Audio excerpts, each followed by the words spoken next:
Hello and welcome to another exciting edition of A Splash of Paint, brought to you in association with the SAA, Society for All Artists. Today's programme is a packed palette of practical demonstrations and exercises to inspire your artistic passion and encourage you to try something new. So settle back for 60 colourful minutes of all the latest creative tips and techniques from some of today's most popular leading artists. Let's get started and take a closer look at what's coming up on today's programme. We go on a vibrant voyage of discovery with mixed media artist Jan Gardner. I'll be sharing a few more simple tips and tricks to help develop your watercolour techniques. Spellbinding SAA professional artist Sharon Hurst shares a few of her enchanting secrets in our regular What's in Your Box feature. And we go on the road to the Cumbrian countryside for a sneaky look behind the laboratory doors of the Cumberland Pencil Company to see how their team of technicians have been creating innovative Derwent products since 1832. Now it's time to explore the colourful world of mixed media. Let's join SAA professional artist Jan Gardner as she takes us on a vibrant voyage of discovery in part one of today's Try Your Hand At project. Thanks, Matthew. Hello. Today I'm going to introduce you to some mixed media processes that I use on my paper. And I'm going to start very much on a nice thick ground, which is the Arches Aquarelle 640 GSM. It's a nice heavyweight that is able to saturate and keep the colours flowing. So what I tend to do first of all is dampen the paper with the Atelier spray, which keeps a nice moist surface so that I can drop some of the colours onto it. What I've got here is a plan of a sketch that I've done from the landscape, and as you may be aware, I'm very much into a vibrant palette, so I'll be executing this piece of work with the colours of this palette. And I'm going to start with a really nice wash with some watercolour, Sennelier watercolours, and I'm going to drop that into the lovely damp paper, so they're really moving some lovely colour across the paper. And I'm using the 1-inch brush that spreads colour and the fluid very, very easily. So it's a really nice piece of equipment to have in your equipment box.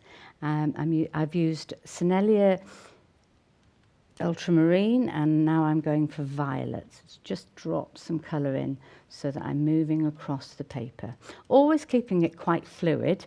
And as you can see, it's a really nice process that's building already. I come down now to the landscape area and drop in some, again, Sennelier watercolour, which is a really nice deep green. And I'm going to also add to this, because it's mixed media and it's very important that you get that sort of genre, I'm adding the Sennelier. It's a really nice acrylic that you can actually, Atelier acrylic, sorry, you're going to add into this lovely wash of the watercolour. So I'm actually bringing the colours together in a very fluid way. Yes, to begin with, I've actually had the blue masking fluid, which is a lovely condensed container by Schminke, that you can actually draw out an initial layer, which gives you a foundation, gives you a sort of process to work around.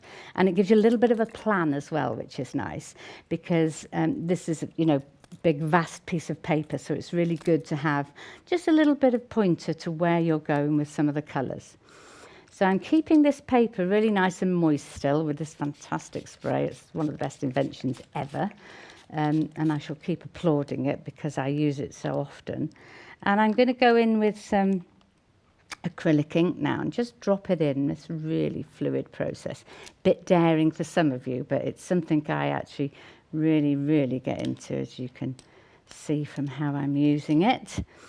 And it's very much a process of dropping colour, keeping it moving, so that you're really experimenting and exploring this fluidity and the depth of colour.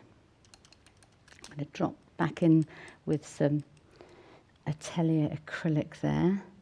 So just get a bit more depth going on, because as it's being absorbed, obviously it's becoming a little diluted with the amount of colour that I've put on and the amount of water.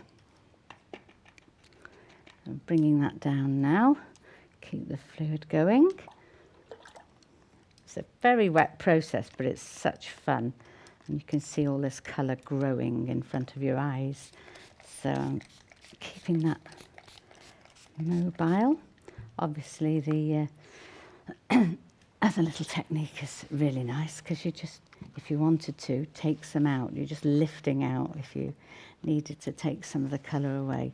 So you've got this gorgeous fluidity right through the picture. You can't be too contained with it, but it does give you this impression of looseness, things growing in the distance. Some of the colour you can move about so easily. Keep that nice and solid. And then we've got a really lovely area where the foreground has got to be much more luscious in a way and more kind of energising.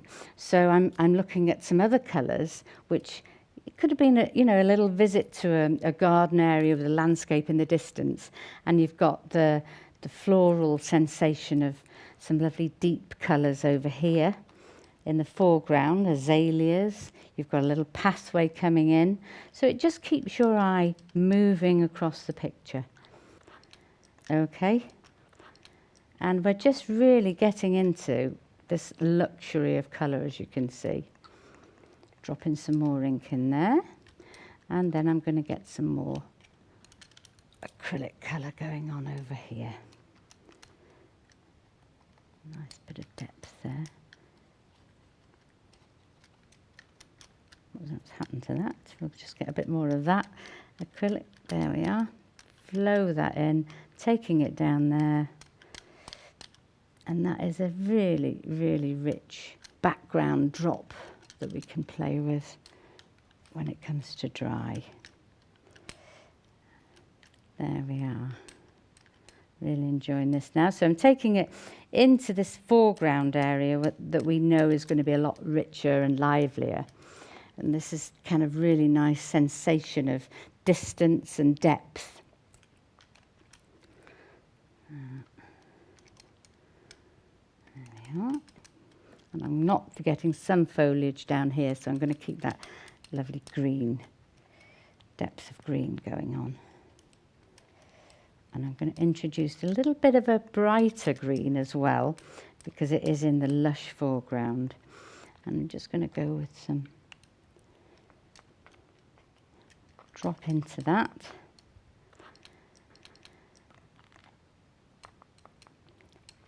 You see, get carried away. So we've got a lovely background now of colour, sensation that I can work on top of. Fantastic. I'll just drop a tiny bit more of the ink into this foreground. And then the old handy spray nicely moves it and spreads it and brings that lovely undulation to all of the colours. And it's still very, very sort of lying on the surface, being absorbed. But we have got that structure here from the masking fluid. And what I'll be doing the other half is adding collage, adding some mark making. So now I'm going to leave that to bed in, dry down, and some of the surfaces will need to just really solidify into the paper. And I'll join you later to show you how I'll add to that surface. Great enthusiasm there, Jan. Lovely to see how you combine water-based media to create such rich, warm, magical colours. We look forward to seeing more of this expressive technique later on in today's programme. Well, folks, it's time for a short break now, but join us in part 2. We'll now be showing you how to complete another great watercolour exercise to help unlock your artistic streak and spellbinding essay. Professional artist Sharon Hurst pops in to reveal a few of her secrets in our regular What's in Your Box feature. See you soon.